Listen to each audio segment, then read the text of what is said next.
Chronic insecurity can lead to a whole host of mental and emotional issues because the story we tell ourselves about our abilities and our worth and our value is the most important story of all.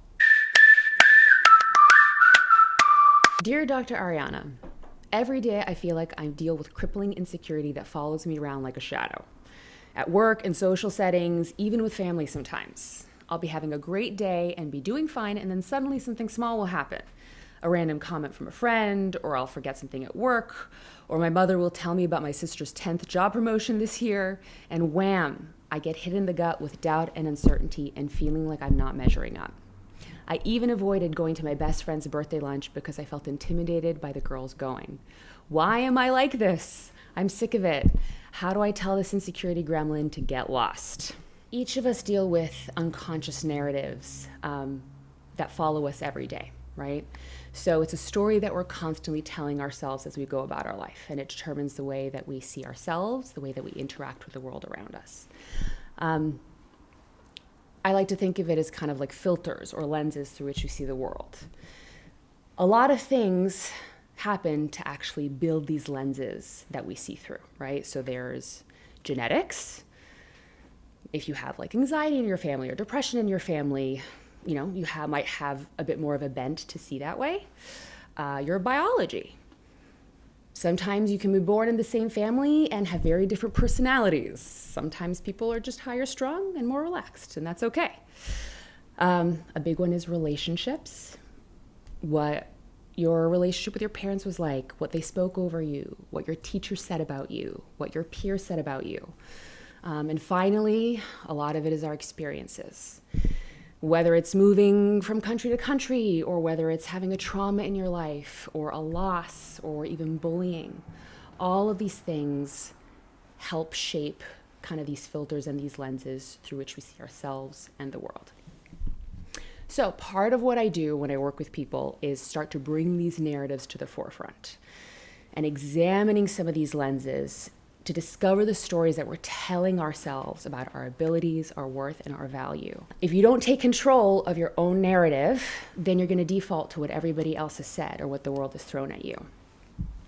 Our self-worth is one of the most important things that we can possibly work on, because chronic insecurity, thinking you're not good enough or you're not valuable or worthy enough, creates a whole host of mental health issues like depression, anxiety.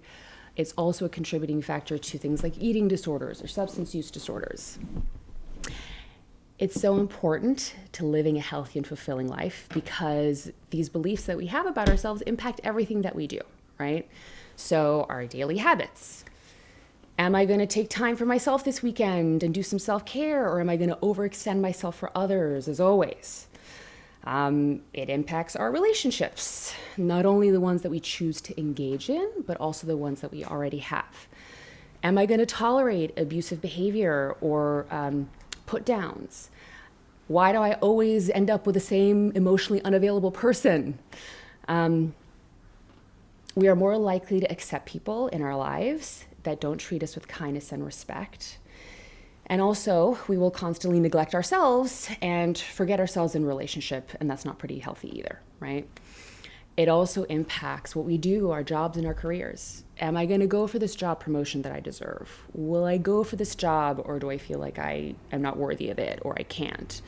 Will I set boundaries with this coworker that keeps giving me all of his work? But a lot of these narratives have followed us our entire life. We've been telling ourselves the story a long, long time. So we've been rehearsing it thousands, if not millions of times. But the good news is that these narratives can be changed.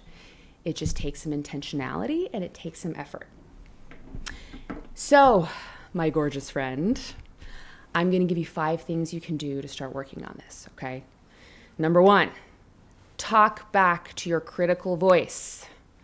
When you're feeling down on yourself, actually think about what the voice in your head is saying and don't let it run amok. Actually talk back to it, right? It might be after a trigger or an event, like your boss yells at you for forgetting something or for no reason at all. Or you said something in a social gathering that you thought was stupid and you're kind of ruminating over it. What is this voice saying? You always mess things up. you're lame, you don't belong here, you're dumb. Sometimes I'll ask people, whose voice is that? Is it yours or is it actually somebody else's? And sometimes people will be like, yeah, it kind of sounds like my mom's voice, or maybe my ex's voice. According to the National Science Foundation, an average person has about 12,000 to 60,000 thoughts a day. 80% of those are negative, and 95 are repetitive thoughts.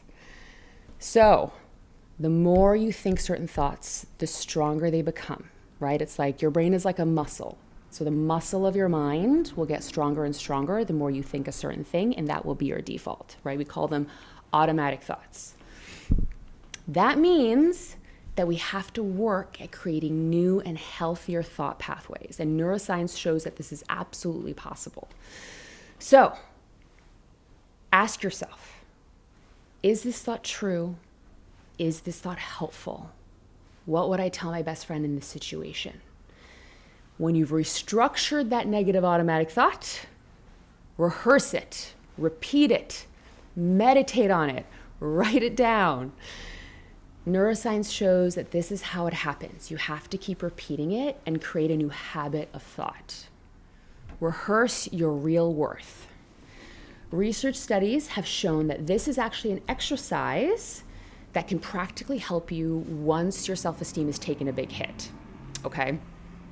So, let's say something happened where you got down on yourself. Like your boss didn't give you a job promotion. Make a list of your positive qualities that are relevant to that situation. So in that case, you would write a list of why you're actually a really valuable employee. It might be your work ethic, it might be that you're a great coworker, or if you got rejected by a date, make a list of what makes you a good romantic partner, whether it's your vulnerability or your generosity or your loyalty. Then choose one out of that list. Write 1 or 2 paragraphs about why this quality is valuable and likely to be appreciated by someone in the future. And do this every day for a week. And studies show that it actually has long-term benefits for months to come. It really isn't that much out of your day, and it's worth it. Okay, number 3, practice self-compassion. Self-compassion creates a sense of self-worth because it leads people to actually genuinely care about their own well-being and also care about their recovery after a setback, okay?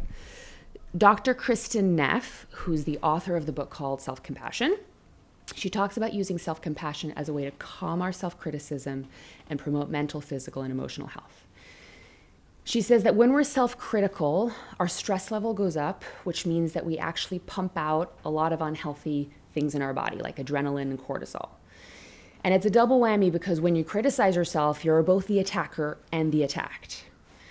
So, this type of chronic stress can actually lead to things like anxiety and depression.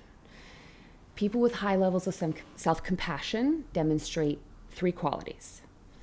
Number 1, they're kind rather than judgmental when they make a mistake or when they fail at something. Number 2, they recognize their mistakes and failures as part of being human. It's a normal part of our human experience, and everybody does it.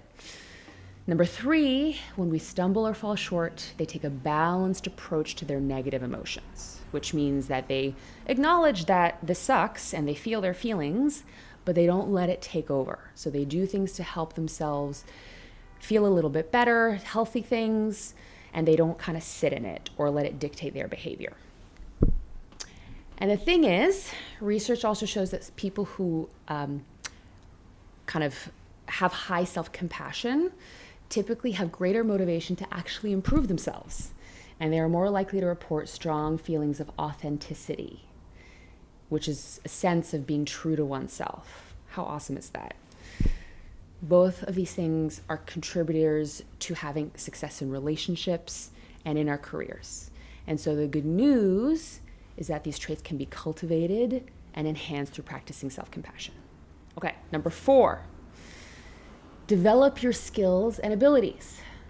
Self-esteem grows when we actually do things that we're good at and that are meaningful to us. So, If you feel like you're a good cook, throw more dinner parties. If you take pride in your running, sign up for some marathons or races. Doesn't have to be a marathon, but they don't have to be big things. But look for opportunities and even careers that can showcase some of the talents that you have and things that you're proud of and enjoy doing. And number 5, learn to accept compliments. I'm bad at this one, so I feel ya.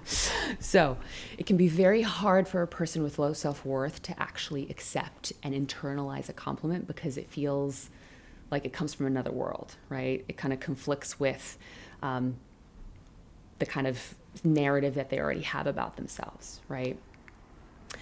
So every time you reject or deflect a compliment, you're actually giving yourself the implicit message that you aren't worthy or deserving of the kind words spoken over you. As you practice receiving them and holding them and sitting in the discomfort, slowly, you will internalize what people are actually saying about you.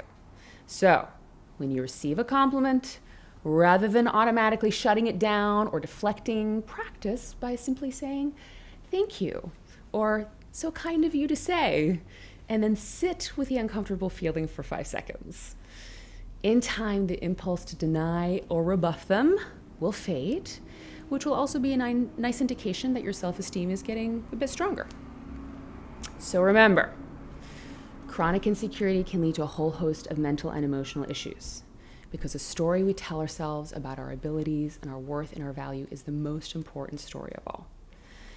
If the lens through which you see yourself is dark, because of what others have spoken to you, because of your experiences in life, don't despair. These lenses can be changed with a little bit of effort and intentionality. You can squash those insecurity gremlins. 5 things you can do, just to recap. To start knocking down that insecurity and building up that self-esteem. Talk back to your critical voice. Rehearse your real worth in specific situations. Practice self-compassion. Find ways to develop and showcase your skills and abilities. And learn to accept those compliments.